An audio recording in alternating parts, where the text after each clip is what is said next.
Entre quatre planches, l'émission mortelle pour les auteurs de polar. Aujourd'hui, nous recevons Christelle Duchamp pour son 4e roman, L'île des souvenirs, paru aux éditions L'Archipel le 11 mai 2023. Imaginez qu'à votre réveil, vous vous retrouviez menotté à un radiateur dans une maison que vous ne connaissez pas et que très vite, vous rejoigne une autre prisonnière qu'elle, en revanche, vous connaissez très bien. Voilà exactement ce qui arrive à Delphine, une étudiante de 22 ans qui passait une bonne soirée avec ses amis dans un bar lyonnais jusqu'à ce qu'elle décide d'en partir et se retrouve en enfer. Que s'est-il donc passé dans cette maison abandonnée?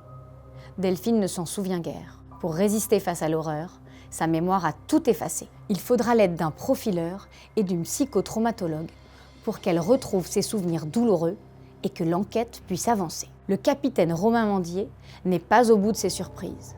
Et vous non plus, je vous assure. Mais je ne vous en dis pas plus. La suite, c'est Christelle Duchamp qui va vous la raconter. Allons la chercher.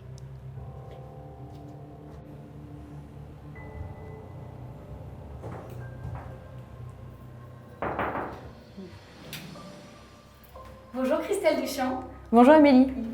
Bienvenue dans Entre quatre planches. C'est l'émission mortelle des auteurs de polar.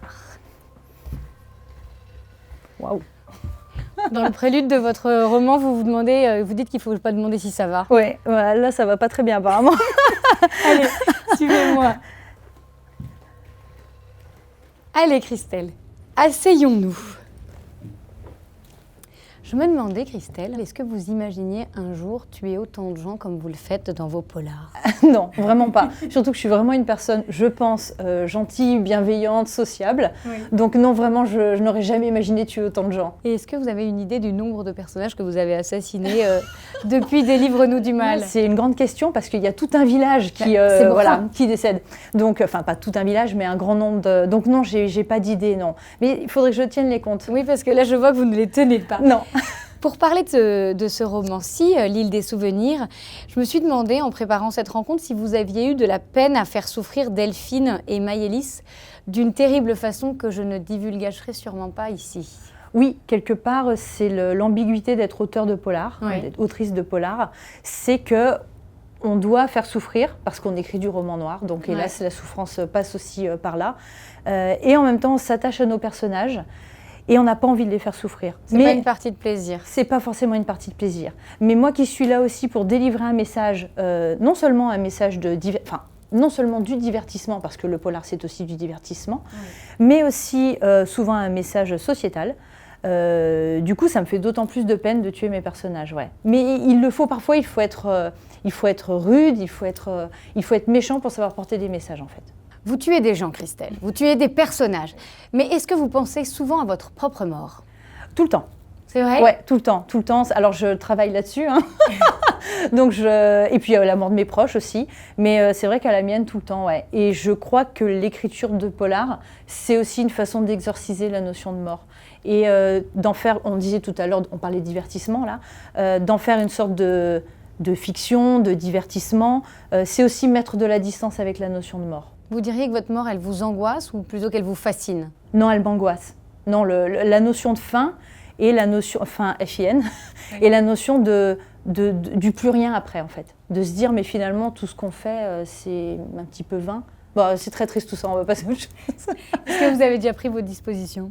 Pas du tout. Vous ne savez pas si ça sera plutôt inhumation ou crémation? Non, même pas. Non, c'est un sujet sur lequel j'arrive pas à me décider. Non, parce que je viens d'une éducation très catholique, donc où on aurait tendance à penser plutôt à l'inhumation. Mais en même temps, je crois que le côté cendre est rassurant, parce qu'on se dit au moins il n'y a plus rien, on est sûr de ne pas se réveiller dans le cercueil comme c'est arrivé à cette femme-là, je crois au Brésil, ou je ne sais plus dans quel pays, qui s'est réveillée après avoir été déclarée morte. Au moins, il n'y a pas ce risque-là. C'est terrible ça. Alors, je ne vous demande pas si vous vous êtes déjà réveillé dans un cercueil, mais est-ce que vous avez déjà pris place dans un cercueil? Jamais, non. Non. Est-ce que vous avez déjà ouvert un cercueil? Oui, j'ai même déjà vu un mort dans un cercueil. Est-ce que vous accepteriez d'ouvrir avec moi ce cercueil? Ah oui, allez. Merci beaucoup. Alors, attention, vos pieds. Eh bien, Christelle, je vous en prie, prenez place.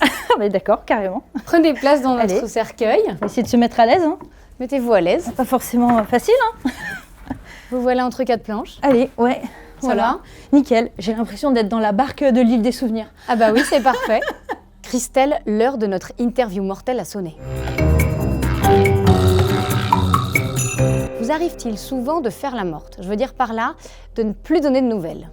Alors oui, mais c'est pas fait volontairement. C'est quand vraiment je manque de temps et je me laisse déborder par les messages non répondus. Mais c'est jamais volontaire parce que voilà, j'aime mes amis, j'aime les gens, j'aime mes proches et c'est vraiment par manque de temps. Il vous arrive de manquer du temps, mais que faites-vous pour tuer le temps? Alors hélas, je mange. Voilà, quand je m'ennuie, souvent je suis une bonne vivante, une épicurienne, donc souvent je mange du chocolat ou voilà. Qu'est-ce qui pour vous, Christelle, est une question de vie ou de mort? Je pense qu'il n'y a rien qui soit pour moi une question de vie ou de mort, si ce n'est, alors là je vais être très sérieuse, un peu plombante, mais la vie justement de mes proches. Voilà, ça c'est quelque chose auquel je suis très attachée. Quand vous sentez-vous la mort dans l'âme? La mort dans l'âme quand je n'ai pas d'idée pour mes romans par exemple. Je me suis mise en condition de travailler, je suis prête devant mon ordinateur et là l'inspiration ne vient pas. Et alors là vraiment c'est la mort dans l'âme parce qu'on avait prévu tout un planning pour travailler et l'inspiration n'est pas là, donc il faut tout arrêter. Et il y a le délai qui court derrière. Donc là ouais ça serait assez frustrant. Qu'est-ce qui vous fait mourir de rire? J'aime beaucoup l'humour noir, le cynisme. Oui. Donc j'aime bien quand l'humour va loin en fait. Parce qu'il me semble que l'humour justement doit faire tomber des barrières, doit franchir des limites. Donc j'aime beaucoup l'humour noir et là on est un petit peu dedans quand même. Tout à fait. Et à l'inverse, quand est-ce que vous vous sentez la mort dans l'âme? La mort dans l'âme, quand je m'ennuie justement. C'est un peu, voilà, on parlait tout à l'heure de manger, mais j'aime vraiment pas m'ennuyer. Ouais, j'aime pas ne rien faire et m'ennuyer. Dans quelle situation vous dites-vous qu'il n'y a pas mort d'homme puisque cette expression n'existe pas au féminin? Je pense qu'il n'y a jamais, pareil que tout à l'heure, je pense qu'il n'y a jamais mort d'homme. Pour moi, les choses sont jamais si graves que ça. Ou alors on parlait tout à l'heure d'inspiration aussi. Parfois je me mets un petit peu la pression, je me challenge un petit peu et sur le coup ça fait mal quand on n'a pas l'inspiration qui est là. Et puis en fait, après, on se dit, mais non, il n'y a pas mort d'homme, c'est pas grave, c'est qu'un livre, c'est qu'un roman. Et qu'est-ce qui vous refroidit le plus dans la vie? Les gens intolérants et les menteurs. Mais les menteurs encore plus, ouais. Je supporte pas le mensonge et moi-même, je n'arrive pas à mentir. C'est peut-être pour ça que j'écris des polars, d'ailleurs, pour pouvoir mentir dans les livres, inventer des choses, mais je déteste le mensonge. Ouais. Comment faites-vous pour rompre un silence de mort? Ah, je suis très mauvaise. Alors, il ne faut pas m'appeler si vous avez une conversation à relancer parce que je suis très mauvaise et pourtant j'en ai envie. Et plus je cherche à relancer la conversation, moins j'y arrive et plus je panique et ça me met dans des états pas possibles. Donc non, je ne suis vraiment pas la personne pour relancer une conversation. Quel est votre cadavre dans le placard? Alors, il n'est pas dans le placard, il est sous mon lit. Je suis étonnée que vous sachiez ça. Non, rien bien sûr, je suis parfaite. Qu'est-ce qui pourrait signer votre arrêt de mort, Christelle? Qu'on découvre que tout ce que je raconte dans mes romans n'est pas de la fiction mais de la vérité. Voilà, ça pourrait... Ça serait terrible. Ça serait terrible, ouais. Et ma dernière question, pour vous, quelle est la phrase qui tue? Alors la phrase qui tue, j'en ai une il n'y a pas longtemps, où en fait dans le roman L'île des souvenirs, oui. Une lectrice m'a envoyé un message en me disant qu'elle avait compris avant la fin. Et je m'en suis un petit peu étonnée, donc je lui ai demandé comment elle avait fait. Et en fait, j'ai découvert qu'elle n'avait pas lu l'épilogue. Et en fait, tout le roman se comprend grâce à l'épilogue. Et ça, ouais, je crois que ça m'a tuée, ouais. Donc lisez les épilogues. Bien sûr. Allez, venez, on va quand même pas passer toute la vie dans ce cercueil. Je vous aide, ça va? C'est bon, ouais. Attention, un grand pas. Hop. Christelle, racontez-nous la genèse de ce roman. Comment est-il né? De quelle idée? De quelle envie? Alors, ce roman, il est né d'une façon un petit peu particulière. Tous mes romans naissent déjà d'une envie de parler d'un sujet de société. Oui. L'art du meurtre, c'était avec l'art. Le sang des Belasco, c'était la jalousie en famille. Tout à fait. Et Délivre-nous du mal, c'était sur jusqu'où peut-on aller au nom d'une cause. Oui. Et le problème aussi des sectes. Là, avec l'île des souvenirs, c'est un petit peu le sujet qui est venu à moi, puisque oui. j'ai découvert l'amnésie dissociative dans un podcast qui s'appelle Transfert, où une jeune femme racontait une histoire vraie, son histoire. Elle expliquait qu'à l'âge de 22 ans, elle avait fait une overdose d'héroïne et elle s'était revue pendant cette overdose. Elle a eu une vision où elle est à l'arrière d'une voiture, elle a 14 ans et elle est en train de se faire violer. Et en fait, elle va sortir de cette overdose et les jours vont passer, cette vision ne va pas la quitter. Et en fait, elle va se rendre compte que ce n'est pas une vision, que c'est un souvenir, qu'elle a enfoui dans sa mémoire pendant une dizaine d'années parce que le choc était trop grand. Et cette histoire m'a en même temps choquée, terrifiée et en même temps énormément touchée parce que je me suis dit que le corps, le cerveau humain n'était vraiment pas à court de moyens pour se protéger. Et j'ai eu envie de parler de ça dans un roman. Et l'histoire de Delphine et de Maëlys, c'est cette histoire-là. Un autre sujet semble vous tenir à cœur dans le roman, c'est l'homosexualité féminine, puisque vous mettez en scène 2 femmes qui s'aiment. C'était important pour vous ? Oui, j'avais vraiment envie, puisque l'île des souvenirs, c'est aussi sur la liberté d'être soi, oui. Notamment Delphine, qui va avoir beaucoup de difficultés en fait, à s'émanciper, puisqu'elle est dans une famille très conservatrice. Et ça me tenait à cœur aussi pour libérer la parole. Oui. J'essaye de faire ça aussi dans mes romans, pour dire à quel point la parole et s'affirmer, s'assumer, c'est important. Donc oui, c'était une volonté pour moi de mettre en scène ces 2 jeunes femmes.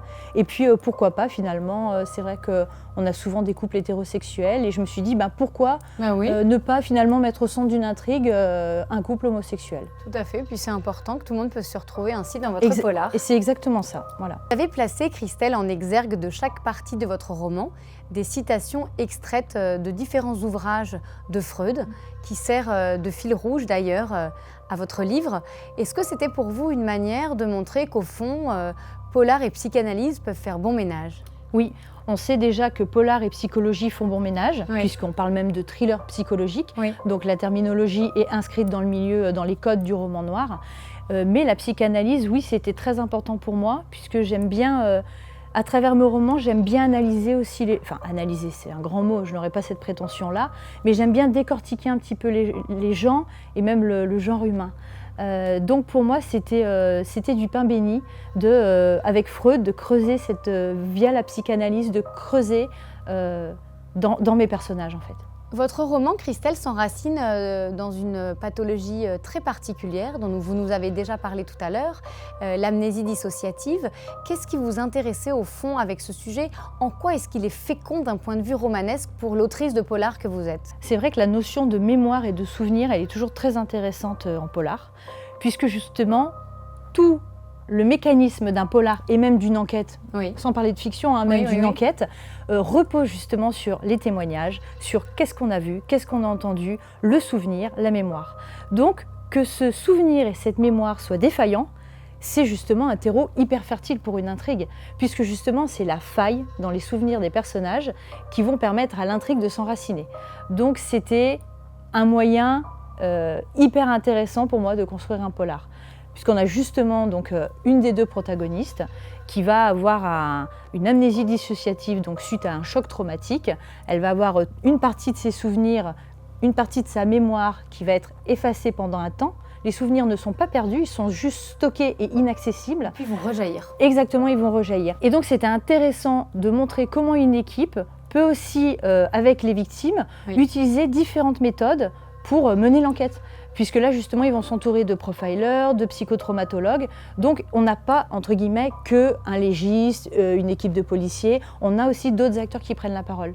Et cette amnésie dissociative, elle a permis ça, en fait. Elle m'a permis aussi de faire entrer d'autres protagonistes dans l'histoire. Vous faites subir, je le disais tout à l'heure, toutes sortes de choses terribles à vos personnages. Quel rapport entretenez-vous avec le mal lorsque vous écrivez ? Lorsque j'écris, j'essaye d'en être détachée. Je suis plutôt une observatrice. Je sais que j'ai certaines consoeurs et certains confrères auteurs qui se mettent dans des états pas possibles quand ils écrivent ou par exemple quand ils font subir des horreurs à leurs personnages et ils sont en proie à des malaises, des mal-être, malaise toute proportion gardée, mais vraiment quelque chose qui les étreint. Moi je suis vraiment une observatrice. Pas dans quelque chose de douloureux. Non, pas dans quelque chose de douloureux. Je me sors vraiment de mon histoire pour la regarder d'au-dessus, pour la raconter le mieux possible. Alors parfois aussi, bien sûr, il faut que je me mette dans la peau de mes personnages en me disant dans telle situation, qu'est-ce que tu ressentirais ? Mais j'avoue que jamais ça ne m'affecte à un point très profond ou d'une manière très viscérale. Vous restez toujours en surplan. Ouais, je reste toujours en surplan. Ouais. Alors par contre, ça n'empêche pas que l'écriture, elle est viscérale, puisque j'ai envie de raconter des choses, j'ai envie de dire des choses, mais je suis plutôt une observatrice. Christelle, pourriez-vous nous éclairer, s'il vous plaît, sur le titre de votre roman, L'île des souvenirs, puisque vous l'empruntez à un tableau d'Arnold Böcklin, qui d'ailleurs joue un rôle très important dans l'intrigue. Exactement. Alors le tableau de ce peintre, il s'appelle l'île des morts. Et j'avais envie, en fait dans mes romans, j'aime bien quand d'autres protagonistes que des humains tiennent un rôle. Donc par exemple dans le Sang des Belasco, j'avais la Casa Belasco, qui est une maison qui tient un rôle. Et là je me suis dit, mais pourquoi en fait une œuvre d'art ne tiendrait pas un rôle dans ce roman et même soit aussi à l'origine de cette fameuse amnésie dissociative.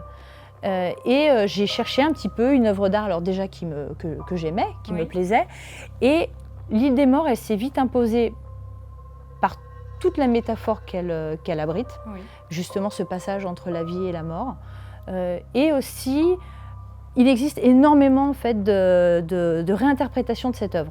Peut-être on pourrait le décrire en quelques mots, ce tableau.